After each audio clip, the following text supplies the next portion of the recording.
अस्सलाम वालेकुम नाजरीन, आप देख रहे हैं नया पाकिस्तान और मैं हूं शहजाद इकबाल। नून लीग और पाकिस्तान पीपल्स पार्टी के दरमियान इख्तलाफात की खबरें सामने आने के बाद अब पीपल्स पार्टी खुलकर इलेक्शन के बर वक्त इनेकाद पर अपना मौक़िफ़ वाज़े कर रही है और हुकूमती फैसलों से खुद को अलग करने की कोशिश कर रही है। चेयरमैन पाकिस्तान पीपल्स पार्टी बिलावल भुट्टो जरदारी ने आज बजट पर हुकूमत को वोट ना देने की धमकी दी है और इत्तेहादियों को इलेक्शन के लिए हिम्मत पैदा करने का चैलेंज भी दिया है। अहम बात यह कि अक्टूबर में आम इंतखाबात होंगे या नहीं, इस हवाले से पीडीएम जमातों के मुख्तलिफ बयानात सामने आते रहे। नून लीग और JUIF के रहनुमा अब तक ये वाज़े तौर पर नहीं कह रहे कि इलेक्शन अक्टूबर में अपने वक्त पर होंगे, बल्कि सिर्फ उम्मीद का इजहार कर रहे हैं कि इलेक्शन अक्टूबर में होने चाहिए। लेकिन आज बिलावल भुट्टो जरदारी ने हुकूमत पर वाज़े कर दिया है कि इलेक्शन अक्टूबर में ही होने चाहिए। उन्होंने अपने इत्तेहादियों को चैलेंज देते हुए कहा है कि पाकिस्तान पीपल्स पार्टी इलेक्शन के लिए तैयार है, इत्तेहादी भी मैदान में उतरने की तैयारी करें और हिम्मत करें। पाकिस्तान पीपल्स पार्टी इलेक्शन के लिए तैयार है। हम समझते हैं कि इलेक्शंस टाइम पे होना चाहिए। पाकिस्तान पीपल्स पार्टी जनरल इलेक्शंस के लिए भी तैयार है। यही पैगाम हम अपना इत्तेहादियों को देंगे कि आए हिम्मत पकड़े, आए मैदान में आए। सारी सियासी जमातों को इलेक्शंस के लिए अपना तैयारी करना चाहिए, मुकाबला करना चाहिए। जो भी जीते इंशाअल्लाह ताला फिर उनका हक होगा कि वो आपका खिदमत करे। बिलावल भुट्टो इत्तेहादी जमातों को इलेक्शन के लिए मैदान में आने का चैलेंज दे रहे हैं, मगर नून लीग समेत इत्तेहादी जमातों के कायदीन और रहनुमाओं के बयानात से अक्टूबर में इलेक्शन के बर वक्त इनेकाद को लेकर शकूक व शुबात जन्म लेते रहे। कभी कहा जाता है कि मुल्क में मुआशी इमरजेंसी लगाकर इलेक्शन 1 साल के लिए मुलतवी किए जा सकते हैं। कभी कहा जाता है कि अक्टूबर में इलेक्शन होंगे या नहीं, इसका फैसला इत्तेहादी हुकूमत मुशावरत के बाद करेगी। जबकि कल भी मरीम नवाज ने सिर्फ ये कहा कि उम्मीद है इलेक्शन अक्टूबर में हो जाएंगे। अहम बात यह कि मौलाना फजल रहमान के इस बयान के बाद साबिक सदर आसिफ अली जरदारी ने अपने एक बयान में कहा था कि इलेक्शन तब होंगे जब मैं करवाऊंगा, और अब बिलावल भुट्टो भी वाजे कर रहे हैं कि इलेक्शन वक्त पर होने चाहिए। इलेक्शन का चैलेंज देने के अलावा चेयरमैन पीपल्स पार्टी बिलावल भुट्टो जरदारी ने आज वफाकी हुकूमत को यह तंबीह की है कि अगर बजट में सैलाब मुतासरीन के लिए फंड्स नहीं रखे गए तो पाकिस्तान पीपल्स पार्टी बजट को वोट नहीं देगी। बिलावल भुट्टो ने कहा है कि वजीर आजम की नीयत पर शक नहीं है, लेकिन वजीर आजम अपनी टीम से उसका हिसाब लें।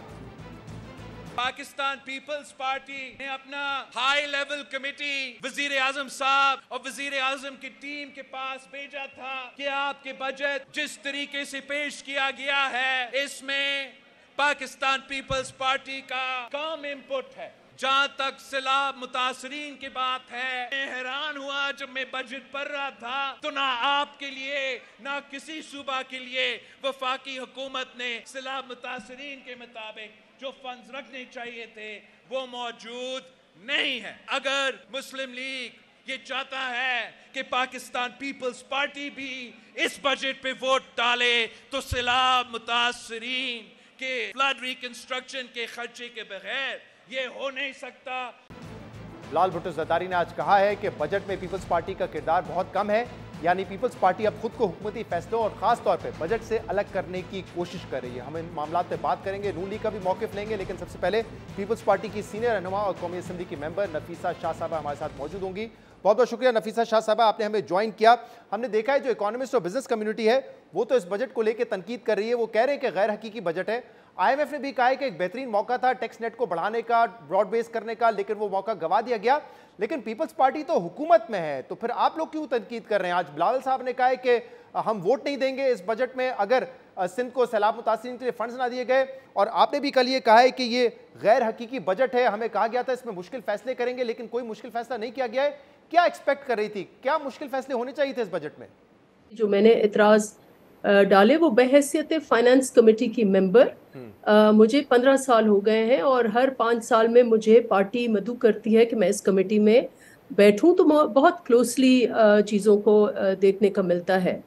कमेटी फाइनेंस कमेटी का रोल ये है कि प्री बजट हम लोग कुछ हियरिंग्स करते हैं और उसमें जो कानून कहता है वो हुकूमत को अपना बजटरी फ्रेमवर्क अप्रैल के महीने में फाइनेंस कमेटी को दिखाना होता है, जो इस दफ़े नहीं हुआ। तो एक तो मैंने वो सवाल किया। दूसरा बहुत क्लियर सवाल है कि हमारा गुज़िश्ता कई सालों से IMF के साथ जब भी हम स्टेबलाइजेशन प्रोग्राम में होते हैं तो हमें बहुत फिस्कल टाइटनिंग करनी होती है और अपने जो अखराजात हैं उनको भी बहुत महदूद करना होता है, ऑस्टेरिटी दिखानी होती है, और हमें फिस्कल डिफिसिट जो है वो IMF की शराइत होती हैं। इस बजट में मुझे यही सवाल था, बहुत कॉमन सेंस सवाल था मेरा, ये हरगिज़ मकसद नहीं है कि हम अपने एलाइज को एम्बेरस करें, लेकिन हमारे लिए मुल्क जो है, वो वतन जो है, वो ज़्यादा अजीज है।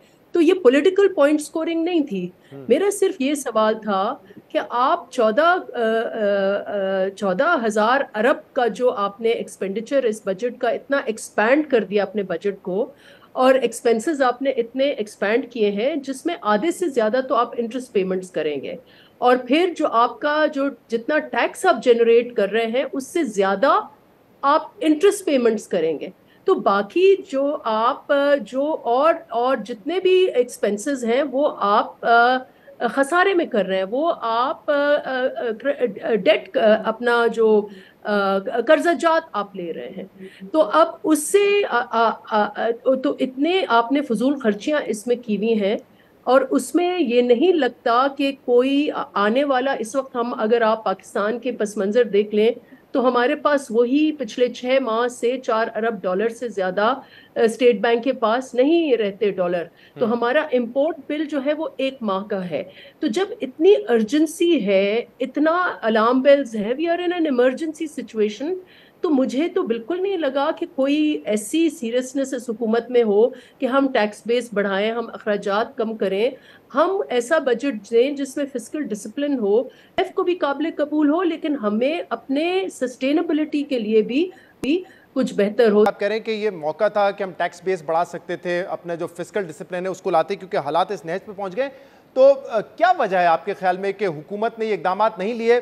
एक जो इकोनॉमिस्ट हजरात की राय है वो तो ऑब्वियस है कि ये इलेक्शन का साल है, तो इस साल में कैसे हो सकता था कि हुकूमत अपने अखराजात कम करती या फिर टैक्सेस को मजीद बढ़ाती? देखिए, अब ये वही डॉक्टर साहब बता सकते हैं, लेकिन at the end of the day ये भी सवाल उठता है कि हुकूमत के पास तो सिर्फ 2 माह है। तो ये अगर इलेक्शन का बजट होता तो वो तो हुकूमत अगर आने वाले साल के आखिर में लाइक जून, नेक्स्ट ईयर जून के लगभग इलेक्शंस होते, फिर तो ये सेंस था कि आप इतना इसमें जो आपने अखराजात दिखाए हैं। और अच्छा, ये भी मैं कहती चलूँ कि इसमें बजट में कुछ पॉजिटिव चीजें भी हैं, ये नहीं है कि सिर्फ ये, बिल्कुल हमें क्लियर कट, और ये जो माहिर हैं मैंने भी उनसे ही ये स्किम किया है, जो अखबारात के तज्जिए हैं, जो बिजनेस काउंसिल्स के तज्जिए हैं, जो फेडरल चेंबर और प्रोविंशियल और कराची चेंबर के तज्जिए हैं, वो उनसे ही हमने ये स्किम किया है कि मार्केट का ओपिनियन क्या है कि ये रियलिस्टिक बजट नहीं है। हैविंग सेड दैट, ये भी बहुत कहने की जरूरत है कि जैसे IT का शोबा है, जैसे SMEs है, जैसे ज़राअत है, उसमें हुकूमत ने इंसेंटिव्स दिए हैं। जिस दिन बजट पेश हुआ हमारे कुछ मेहमान मौजूद थे और वैसे ये रिपोर्ट भी हुआ कि जो सरकारी मुलाजमीन की तनख्वाहों में इजाफा किया गया है 30 से 35%, पेंशन में इजाफा किया गया है, वो तो पाकिस्तान पीपल्स पार्टी के इसरार पे किया गया है। फाइनेंस में से सागरा साहब इतना इजाफा नहीं करना चाहते थे, लेकिन आप लोगों ने प्रेशराइज किया, पुश किया कि इजाफा करें। और दूसरी तरफ हम देखते हैं कि इस महंगाई के दौर में जो BISP है उसमें सिर्फ 50 से 60 अरब रुपए का इजाफा है, यानी कि जो मुआवजा मिल रहा है उसमें कोई इजाफा नहीं है। शायद जितने लोग उस नेट में आते हैं जिनको BISP मिलता है उसमें इजाफा हो जाएगा। तो ये तो पीपल्स पार्टी पर डाला जा रहा था कि आप लोगों की वजह से अखराजात बढ़े। देखिए, मैं क्योंकि कैबिनेट में नहीं हूँ, मुझे नहीं पता कि ये जो सरकारी मुलाजमा, मतलब यकीनन मैं भी बहैसियत वर्कर चाहूँगी कि सरकारी मुलाजिम जो हैं उनकी तनख्वाहें बढ़ें, पेंशन्स बढ़ें, लेकिन हकीकत पसंदाना आफ्टर ऑल जो फैसला साजी है वो तो इख्तियारात जो है वो PMLN के पास है और वज़ीर ख़जाना के पास है, और उसको ये पता है कि हमारे पास वो स्पेस कितना है, फिस्कल स्पेस कितना है। लेकिन अगर हम तनख्वाहें बढ़ाएं 35%, और वो तनख्वाहे के लिए जितने अखराजात हैं वो हम कर्जेजात लें और उससे सूद दर सूद और चढ़ता आए, तो क्या ये फैसले तो फिर वजीर खजाना के हैं, वही फिर कैबिनेट को बता सकता है कि हमारे पास फिस्कल स्पेस है या नहीं है। मुझे तो जो दिखता है कि ये फिस्कल स्पेस और आने वाली हुकूमतों के लिए भी मसला होगा। पेंशन्स जो है वो बहुत अच्छी बात है, वेलफेयर ओरिएंटेड होना चाहिए रियासत को, लेकिन हकीकत पसंद भी हमें होना तो चाहिए। क्या ये फैसला फिर वजीर खजाना इसाक डार साहब का था कि हमने सरकारी मुलाजमीन की तनख्वाह में इतना इजाफा करना है जबकि BISP में हमें 10 से 15% इजाफा करना है? ये पीपल्स पार्टी का फैसला था? ये ट्रेड ऑफ नहीं है। मैंने जो सवाल पूछा तो वो उन्होंने तो खुद उसको बहुत अच्छे तरीके से डिफेंड किया कि हम समझते हैं कि ये तबका जो है वो जो है वो पीछे है और इसके लिए इन्फ्लेशन को हमें मैच करना है। ये अपनी जगह बिल्कुल हकीकत है, लेकिन आप अगर प्राइवेट सेक्टर को देखें तो हजारों लाखों लोग तो प्राइवेट सेक्टर में हैं, और वहां आपने LSM को, लार्ज स्केल मैन्युफैक्चरिंग आप देखें, आप टेक्सटाइल देखें, तो मेरे एक अंदाजे के मुताबिक तो आपके तकरीबन 70 लाख के लोग बेरोजगार हुए हैं इन चंद सालों में, because of the shrinking of the industry. जो दूसरा, जब आपके पास अगर ट्रेड ऑफ हो तो आप इंडस्ट्री को प्रमोट करेंगे, जहां पर ज्यादा एम्प्लॉयमेंट तो वहां पर है जी। तो मुझे कोई इतराज नहीं है, हमारे पार्टी ने अगर रेकमेंड किया होगा तो सही किया होगा। मेरे सिर्फ सवालात ये हैं कि क्या हमारे पास वो फिस्कल स्पेस है या नहीं है, और ये बहैसियत कमेटी मेंबर मैंने की। और अगर डार साहब समझते हैं कि उनके पास फिस्कल स्पेस है और ये जो खसारा है, लेकिन आप समझती हैं अगर कि फिस्कल स्पेस बड़ी लिमिटेड है, अखराजात कम करने, तो फिर बिलावल भुट्टो जरदारी साहब ने तो आज ये कहा है कि सैलाब मुतासरीन के लिए अगर फंड्स नहीं रखे गए तो पीपल्स पार्टी वोट नहीं करेगी इस बजट को। वो तो ये धमकी दे रहे हैं कि हम वोट नहीं देंगे। फिर इसकी क्या वजह है? देखिए वो सैलाब मुतासरीन तो हमारा पहला फरीजा होना चाहिए कौमी, और ये कमिटमेंट्स थी PMLN की और शहबाज शरीफ साहब की। मैं बिल्कुल उनकी तारीफ इस हद तक करूंगी कि उन्होंने बहुत इंटरेस्ट लिया, मेरे अपने ज़िले में आए, लेकिन फिर मैं ये भी कहूंगी कि मेरे ज़िले में जो रोड सैलाब ने तबाह किया, आज 10 कितने माह हो गए, अगस्त में आपकी बारिशें हुई हैं, इस वक्त हम जून में हैं, यकीन करें एक चप्पा भी उस रोड का नहीं बना। कह कर थक गए हैं फेडरल गवर्नमेंट को कि आप कोई तो कमिटमेंट शो करें। ये कमिटमेंट्स थी, ये पिछले साल की बजटरी कमिटमेंट्स थी। आप सप्लीमेंट्री ग्रांट्स में गए हैं, आपने एक्सपेंसेस ज्यादा किए हैं, ये तो हमारे मुतासरीन है जी, ये तो कौमी फरीजा है कि हम उनको नफीसा साहिबा, आपकी हुकूमत ने तो बड़ा इसको सेलिब्रेट किया, करेंगे। आपकी हुकूमत ने बड़ा सेलिब्रेट किया कि हमें बिलियंस ऑफ डॉलर मिल गए हैं आलमी बरादरी से फंड, ताकि फंड्स मिल सकें, सैलाब मुतासरीन के लिए घर बना सके, उनको रिहेबिलिटेट किया जा सके। तो आप कह रही हैं कि कोई एक सड़क भी नहीं बनी वहां पर अब तक? देखिए मेरे हल्के में सड़क, जो मेन सड़क है ओल्ड नेशनल हाईवे, वो अभी नहीं बनी।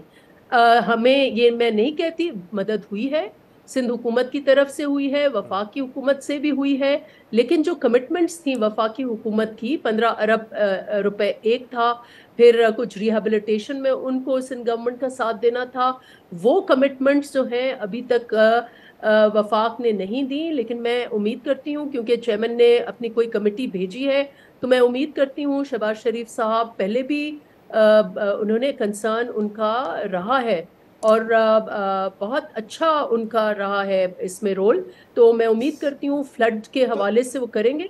तो मुझे बताइए नफीसा शाह साहब, क्योंकि आपने बड़ी एक अहम बात की, आपने कहा कि अप्रैल के महीने में आमतौर पे जो बजटरी फ्रेमवर्क होता है वो फाइनेंस कमेटी के साथ शेयर किया जाता है, लेकिन इस मरतबा शेयर नहीं किया गया। लेकिन जो ओवरऑल बजट है, क्या उसमें भी मुशावरत पीपल्स पार्टी से नहीं की गई, क्योंकि आप कैबिनेट के हिस्सा भी हैं? क्योंकि आज बिलावल साहब ने भी कहा है कि ये बजट जो है ये इसाक डार साहब का बजट है, इससे पीपल्स पार्टी का कोई ताल्लुक नहीं है। जी देखिए, मैं कैबिनेट में नहीं हूं, मैं फाइनेंस कमेटी में हूं, लेकिन मैं तो चले एलाइज, वी आर एलाइज। हुकूमत का जो चुना हेड है कमेटी का, फाइनेंस कमेटी, आप अगर उनसे इंटरव्यू करेंगे तो चेयरमैन बिलावल भुट्टो जरदारी से और मुझसे ज्यादा सख्त बातें वो करेंगे, क्योंकि वो बहुत ही बहैसियत चेयरमैन, वो बहुत एक काबिल बिजनेस कम्युनिटी के मेंबर हैं, और उनकी भी यही फ्रस्ट्रेशन रहती है कि फाइनेंस कमेटी को जो एक जमहूरी जो हमारी कदरें हैं और कवानीन हैं और ज़ाब्ते हैं और अखलाक है, जितने भी हैं, कि फाइनेंस कमेटी का बहुत अहम रोल होता है, और उससे मशावरत तो पता नहीं है, लेकिन शेयर जरूर की जाती हैं चीजें। रिकमेंडेशंस हम देते रहे हैं, लेकिन तो ये कहती है ना कि हम हमारे तो हाथ पैर बंधे हुए, हमें तो जो भी फैसला करना होता है वो हम इत्तेहादियों से मुशावरत के बात करते हैं। तो क्या इस बजट पे ओवरऑल पीपल्स पार्टी को ऑन बोर्ड नहीं लिया गया? जो बिलाल साहब ये कह रहे हैं कि हमारा बजट नहीं है, आप हुकूमत का हिस्सा है, लेकिन आप अपने आप को डिस्टेंस कर रहे हैं इससे। देखें, चेयरमैन साहब कह रहे हैं तो ज़रूर, क्योंकि वो काबीना का हिस्सा हैं और बाकी भी हमारे कई मेंबर हैं। और मैं फाइनेंस कमेटी की हद तक ये कह सकती हूँ कि फाइनेंस कमेटी जो है उसमें जो कवानीन में भी लिखा गया है कि फाइनेंस कमेटी को किस स्टेज पर इन्वॉल्व करना है, उसको नहीं इन्वॉल्व किया गया सही। था। तो अगर इसमें बुनियादी चेंजेस नहीं की जाती इस बजट में, सिंध में जो मुतासरीन है फ्लड के, उनको पैसे नहीं दिए जाते, फंड्स उनके लिए नहीं रखे जाते, तो पीपल्स पार्टी क्या वोट नहीं करेगी इस बजट के लिए? बड़ा मुश्किल में पड़ जाएगी हुकूमत तो फिर। देखिए, ये तो हमारी पार्टी फैसला करेगी। मैं इसमें इस वक्त कोई कमेंट नहीं कर सकती, लेकिन हम ये सिफारिशात ज़रूर करेंगे कि जो फ्लड अफेक्टीज हैं, खुदारा उनकी मदद करें। मेरे ज़िले में ये रोड जो है, खुदारा इसको बनाएं। जो रिहैबिलिटेशन है, जहां आपके घरों को जो है रिहैबिलिटेशन में देना है, लाइवलीहुड्स में देना है, सही। वफाकी हुकूमत का ये फ़र्ज़ है कि ये लोगों को इस मुश्किल घड़ी में उनका साथ दे। अच्छा, नफीसा शाह साहब, इसके अलावा बिलावल भुट्टो ज़रदारी साहब ने आज वाज़े तौर पे अपने इत्तेहादियों का नाम लेते हुए कहा है कि हमारे इत्तेहादियों को चाहिए कि वो चैलेंज कबूल करें, हिम्मत करें और इलेक्शन लड़ें, मैदान में उतरें इलेक्शंस के लिए। क्या पीपल्स पार्टी को ये शक है या उनको लगता है कि जो आपके इत्तेहादी हैं वो वक्त पर इलेक्शन नहीं चाहते? क्योंकि बिलावल भुट्टो ज़रदारी तो उनको कह रहे हैं कि आप मैदान में उतरें। देखें, पीपल्स पार्टी समझती है कि इस मुल्क में जो बहरानिस्तान हो गया है, पॉली क्राइसिस हम कहते हैं, कि एक तरफ आपका एक इकोनॉमिक क्राइसिस है, आपका एक पॉलिटिकल क्राइसिस है, आपका जुडिशल क्राइसिस है, आपका कॉन्स्टिट्यूशनल क्राइसिस है, आपका लॉ एंड ऑर्डर क्राइसिस है। उसका बेहतरीन हल ये होता है कि आप फ्रेश मैंडेट लें और आवाम से आप रुजू करें। और अक्टूबर ये फाइनल डेट है, अगस्त में डिसॉल्व होनी है असेंबली। तो हम तो ये चाहेंगे कि जल्द अज जल्द जो है इलेक्शन अपने आईनी टाइम पर हो और पार्लियामान अपना आईनी मुद्दत पूरी करे। अगर इसमें और कुछ जमातों को तहफ़्फ़ुज़ात हैं तो ये अच्छी बात है कि चेयरमैन ने ये वाजे कर दिया कि जहां पीपल्स पार्टी का रोल है, पहले भी ये रहा है कि हम इस आइन की पटड़ी से जब निकल आता है मुल्क, तो हम उसको आइन पर के रास्ते पर लेकिन गामजन नफीसा शाह साहबा, पार्टी बिलावल साहब के बयान से तो ये लग रहा है कि इत्तेहादी जैसे बहुत ज्यादा कन्विंस्ड नहीं है कि अक्टूबर में ही इलेक्शन होने चाहिए, अपने वक्त पर ही होने चाहिए। देखिए, ये आपको बात करनी पड़ेगी जो मेन गवर्नमेंट है, पीएमएलएन, क्योंकि मेजर स्टेक होल्डर वही है।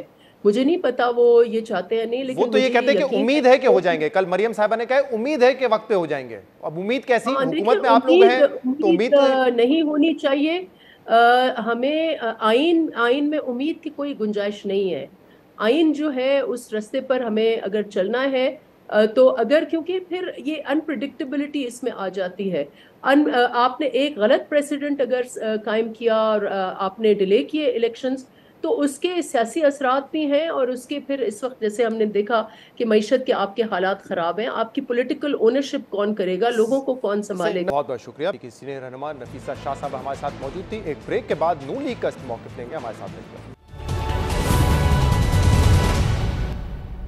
वेलकम बैक नाज़रीन। पाकिस्तान पीपल्स पार्टी ने बजट पे जो एतराज़ात किए हैं, उसके अलावा जो इलेक्शन का मामला है उस पर हम मजीद बात करेंगे। उसके लिए हमें ज्वाइन किया है पीएमएलएन के रहनुमा तलाल चौधरी ने। तलाल साहब, बहुत बहुत शुक्रिया वक्त देने के लिए। बिलावल भुट्टो ज़रदारी तो अपने इत्तेहादियों से आज मुखातिब होकर ये कह रहे हैं कि आप हिम्मत करें, इलेक्शन की तैयारी करें, मैदान में उतरें। अगर इमरान खान ये बात कर रहे होते तहरीक इंसाफ की तरफ से तो समझ आता था। बिलावल साहब ये क्यों कह रहे हैं कि हिम्मत करें और मैदान में उतरें?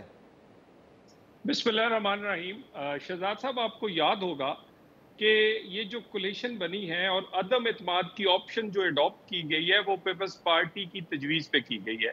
नून लीग और फजलुर रहमान साहब तो चाहते ही नहीं थे कि अदम एतमाद हो, वो तो डायरेक्टली इलेक्शन चाह रहे थे और नई हुकूमत बनाना ही नहीं चाहते थे। और उसके बाद असेंबली की मुद्दत पूरी करने के लिए भी तमाम इत्तेहादियों का कंसेंसस था। बिल्कुल, इलेक्शन को हम वेलकम करते हैं और भरपूर तौर पर इलेक्शन लड़ेंगे और इंशाअल्लाह ताला एक दफ़ा फिर 2013 की तरह क्या कहते हैं, रिजल्ट जो है वो रिपीट होता हुआ नजर आ रहा है। तो अगर बिलावल साहब कह रहे हैं तो हम तो पहले से तैयार हैं कि इलेक्शन लड़ने के लिए। तलाल साहब, फिर क्या वजह है कि बिलावल साहब आप लोगों को चैलेंज दे रहे हैं कि हिम्मत करें और मैदान में उतरें? कोई ना कोई वजह तो होगी। उनको तो समझ आ रहा होगा कि शायद इत्तेहादी इलेक्शन के लिए तैयार नहीं है। देखिए, बिलावल साहब का चैलेंज हमें कबूल है, लेकिन गुजारिश है कि इलेक्शन बाग की तरह का नहीं होना चाहिए। इलेक्शन मेयर कराची की तरह का नहीं होना चाहिए। इलेक्शन वो होना चाहिए जिसपे कोई उंगली और कोई सवाल ना उठे। बाग का इलेक्शन जहाँ पीपल्स पार्टी की हुकूमत है, वहां पर बहुत सारे सवाल उठे हैं, वहां सब बहुत सारे पोलिंग स्टेशनों पर जो हुआ है उस पर हमारे इतराजात मौजूद हैं। बिल्कुल इलेक्शन होना चाहिए, मगर एक फेयर एंड फ्री इलेक्शन जो है वो इस मुल्क की जरूरत है, और हम तो उसके लड़ने के लिए पिछले कई वक्त से तैयार। तो आपको लगता है कि बाग का जो इलेक्शन था वो पीपल्स पार्टी धांधली से जीती है? देखिए, उस पे बहुत सारे उसके कोई 9 से 11 पोलिंग स्टेशन हैं जिसपे 95% पोलिंग हुई है, और ये बड़ी अचंभे की बात है। बाकी पूरे जो इलेक्शन है जिसमें 150 से ज्यादा पोलिंग स्टेशन है, वहां पर सिर्फ 40-45% वोटिंग हुई है। और इसके अलावा वहां जो रिजल्ट है 95% जहां पोलिंग हुई है, 99% वोट या 90% वोट पीपल्स पार्टी को पड़े हैं। तो वहां पर हमारे इतराजात बिल्कुल मौजूद है, और हम चाहेंगे कि इलेक्शन इस मुल्क में होना चाहिए, वो इलेक्शन जो साफ और शफाफ हो। 2018 की तरह का कोई इलेक्शन इस मुल्क को मजीद कई ऐसे मुश्किलात में धकेल देगा। कराची में जो मेयर का इलेक्शन हुआ उस पर नून लीग के क्या एतराजात है? क्योंकि आप लोग तो इत्तेहादी थे, आप लोगों ने तो वोट किया है पीपल्स पार्टी के कैंडिडेट मुर्तजा वहाब के लिए। देखिए, मैं आपसे ये कह रहा हूं कि लोग सवाल उठा रहे हैं, यानी अगर जमात इस्लामी सवाल उठाती है तो इसी तरह जैसे बाग के इलेक्शन पे हमने सवाल उठाए हैं, तो ऐसे सारे सवालात जो है नहीं उठने चाहिए अगले आने वाले इलेक्शन में। ऐसा तो कोई इलेक्शन पाकिस्तान की तारीख में हुआ नहीं है ना तलाल साहब, के जहां हारने वाला सवाल ना उठाए। लेकिन आपका इस वक्त इस एतराज को उठाना कि कराची मेयर जैसे इलेक्शन नहीं होने चाहिए, उससे तो ऐसा लगता है कि जो जमात इस्लामी के एतराजात हैं या उन्होंने जो कहा है जिस इलेक्शन को हम नहीं मानते, उसमें कहीं ना कहीं आपको भी कोई वजन नजर आ रहा है।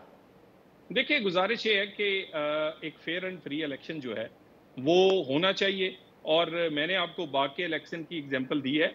तो कोलिशन पार्टनर्स को मिलकर एक ऐसा माहौल बनाना चाहिए और ऐसा एक इलेक्शन करवाना चाहिए जो पाकिस्तान की तारीख में जिसकी मिसाल ना मिलती हो।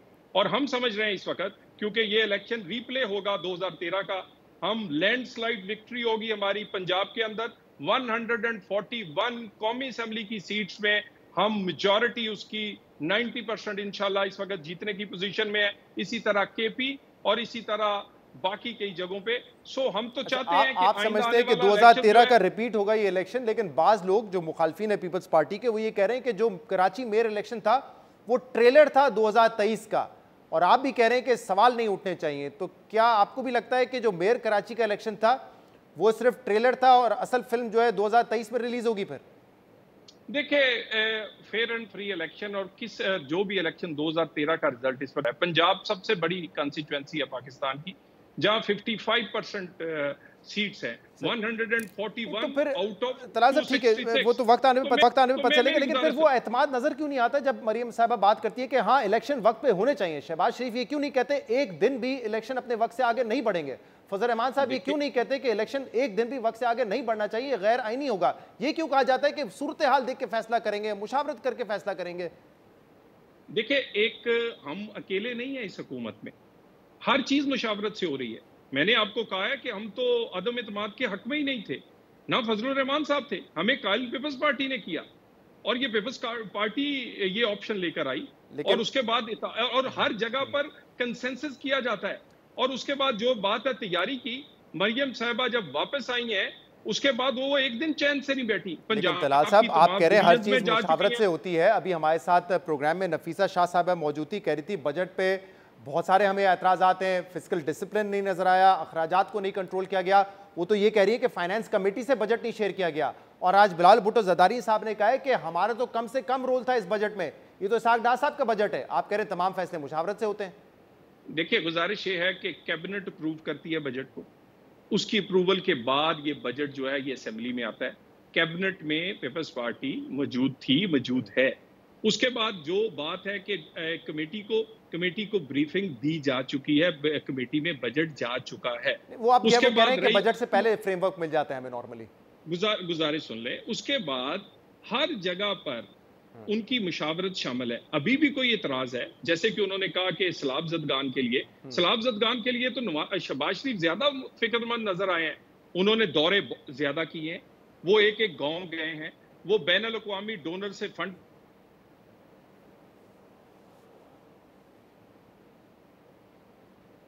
हैं कि वो लोग आबाद हो। शहबाज शरीफ साहब उससे ज्यादा उनके अंदर वो रिजॉर्व बड़ा अहम पॉइंट है। तलाल साहब, ये अहम पॉइंट है कि कैबिनेट अप्रूव करती है बजट को, और इसके बाद ही बजट प्रेजेंट किया जाता है कौमी असेंबली में। तो फिर क्या वजह है कि पीपल्स पार्टी अब अपने आप को डिस्टेंस कर रही है? वहाँ मुराद अली शाह साहब कह रहे हैं कि कराची के लिए फंड्स नहीं रखे गए, सैलाब मुतासरीन के लिए नहीं रखे गए, कराची में पानी के जो मसाइल है उसके लिए फंड्स नहीं रखे गए। आप तो कह रहे हैं कि कैबिनेट अप्रूव करती है, बिल्कुल करती है, तो फिर अब क्यों डिस्टेंस कर रही है पीपल्स पार्टी अपने आप को? देखिए, गुजारिश है कि अभी भी कोई एतराज होगा वो प्राइम मिनिस्टर टेकअप करेंगे, और प्राइम मिनिस्टर पहले की तरह इन तमाम इत्तेहादियों को, ये प्राइम मिनिस्टर की ये मेरा ख्याल तारीख लिखेगी, मुश्किल तरीन मुआशी हालात और सबसे बड़ी कोलेशन अगर कोई इस मुल्क में चलाकर गया है या बेहतरीन तौर पे चलाई है वो शहबाज शरीफ है। मुश्किल तरीन कोलेशन थी, सबसे बड़ी कोलेशन थी, बहुत ज्यादा पार्टीज थी, और उसके बाद मुश्किल तरीन मुआशी सूरत हाल। उसके बाद क्योंकि अब अगला इलेक्शन आने वाला है, तो उस इलेक्शन के लिए भी कोई मुआद या कोई ना कोई चीज तो फिर पैदा करनी होती है। आप कह रहे हैं कि इतने मुश्किल हालात में एक बड़ी कोalition को चलाए, लेकिन फिर भी शहबाज शरीफ कह रहे हैं कि चौथी मर्तबा वजीर आजम नवाज शरीफ बनेंगे। ये नून लीग के हर आदमी की ख्वाहिश है।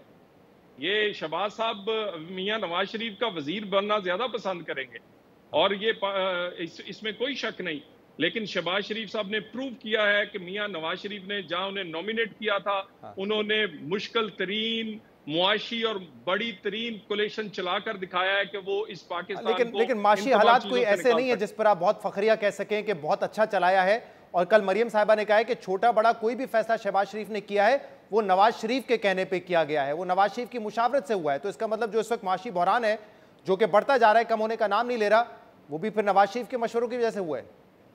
देखिए, मेरा ख्याल है कि हमें क्या कोई स्विट्जरलैंड या कोई यूके की इकोनॉमी मिलेगी, जिस तरह की इकोनॉमी और जैसे हालात मिले थे उसको, इस मुल्क को डिफॉल्ट से निकालना, इस मुल्क में इस चीज़ों को फिस्कल जो चीज़ें उनको ठीक करना, या ये जो जितना भी फिस्कल डिसिप्लिन था और बेशुमार इसमें मामला थे, और उसके बावजूद हमने IMF के ना आने के बावजूद एक नई उम्मीद पैदा की है कि हम पाकिस्तान जो है ये ना डिफॉल्ट होगा बल्कि आने वाले दिनों में और बेहतर। एक आखिरी सवाल, आप बार बार ये कह रहे हैं कि देखिए जो कमी रह भी गई है बजट में मुशावरत से उसको भी दूर कर लिया जाएगा। आपको लगता है ये वो मौसम है, वो माहौल है जिसमें अब ये तलखियां कम होती रहेंगी मुशावरत के बाद, या बढ़ती रहेंगी? क्योंकि अब एक एक करके इशू सामने आ रहे हैं, और शायद इसकी एक वजह ये है कि इलेक्शन आ रहे हैं, तो फिर जाहिर सी बात है मुखालफत भी होगी। PTI को तो आप लोगों ने साइड लाइन कर दिया है, और उसमें अब पीपल्स पार्टी, कभी PCB चेयरमैन का इशू आ जाता है, कभी नादरा चेयरमैन का आ जाता है, कभी इलेक्शन में धांधली का आ जाता है, बजट का आ गया। तो ऐसा लग रहा है कि आने वाले दिन में माहौल और तलखियां कम नहीं होंगी। देखिए, हम तो चाहते हैं कि कंपटीशन होना चाहिए, लेकिन होना चाहिए किरदार का और कारकर्दगी का, परफॉर्मेंस का।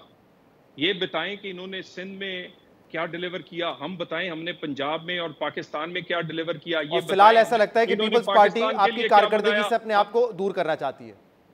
देखिए, जो कुछ इस कोलेशन गवर्नमेंट में हो रहा है उसके तमाम लोग रिस्पॉन्सिबल हैं। अच्छा, तमाम कोलेशन पार्टनर्स। वजीर खारजा का क्या ताल्लुक है वजीर खजाना से?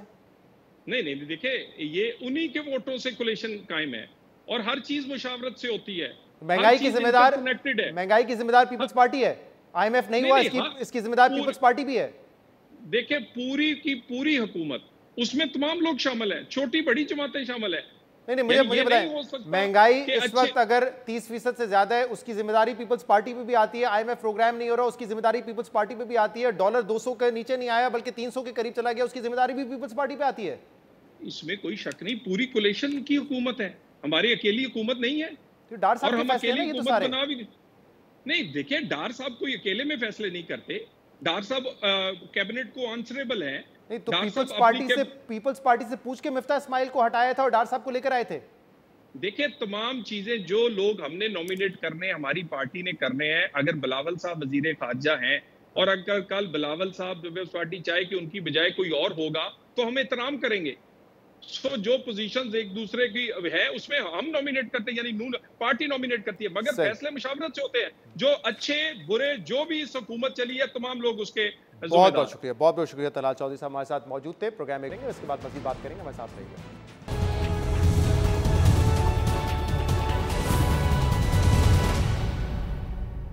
Welcome back. कल वजीर आजम शहबाज शरीफ ने नून लीग के जनरल बॉडी इजलास से खिताब करते हुए नवाज शरीफ और चौथी बार वजीर आजम बनने की ख्वाहिश का इजहार किया है। शहबाज शरीफ का कहना था कि उनकी दुआ है कि नवाज शरीफ वापस आएं और इलेक्शन लड़कर चौथी बार वजीर आजम बने।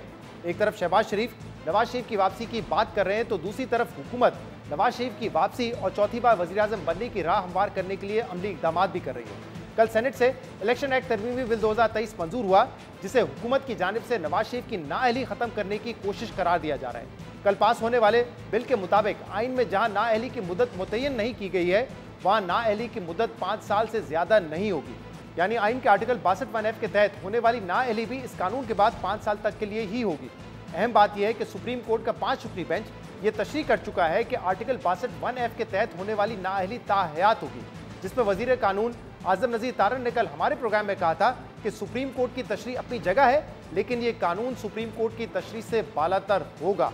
इस पर हम मजीद बात करेंगे, जिसके लिए हमें ज्वाइन किया है साबिक सदर supreme court bar association Hamid Khan साहब ने। हामिद खान साहब, बहुत शुक्रिया ज्वाइन करने के लिए। हामिद साहब, कल शहबाज शरीफ साहब ने इस ख्वाहिश का इज़हार किया है कि चौथी मरतबा नवाज शरीफ साहब इलेक्शन लड़के वज़ीर-ए-आज़म बनेंगे, और कल ही हमने देखा है कि सेनेट में इलेक्शन एक्ट तरमीमी बिल 2023 मंजूर हुआ है, जिसमें यह कहा गया है कि अगर नाअहली की मुद्दत का मुतय्यन नहीं किया गया हो तो वो नाअहली 5 साल के लिए होगी। अब अगर ये बिल कल को एक एक्ट बन जाता है, लॉ बन जाता है, तो आपको लगता है कि जो कानूनी रुकावट थी नवाज शरीफ के वज़ीर-ए-आज़म बनने पे, वो रुकावट खत्म हो जाएगी? देखिए, इनका ये ख्याल है कि हमने वो जो उनकी थी नाअहली की मुद्दत, उसको हमने तय कर लिया। लेकिन मैं समझता हूँ कि ये मामला इतना सिंपल नहीं, इतना सादा नहीं है जितना ये समझ रहे हैं, क्योंकि ये आम कानून में तरमीम करने से मैं समझता हूँ ये मसला नहीं हल होता, क्योंकि जिस शिक के तहत उनको ताउम्र उन्होंने नाअहल किया था सुप्रीम कोर्ट ने, वो शिक जो है वो आइन की शिक है, आर्टिकल 62(1)(f) है। तो उस शिक की जो तशरीह जो है सुप्रीम कोर्ट ने कर दी हुई है।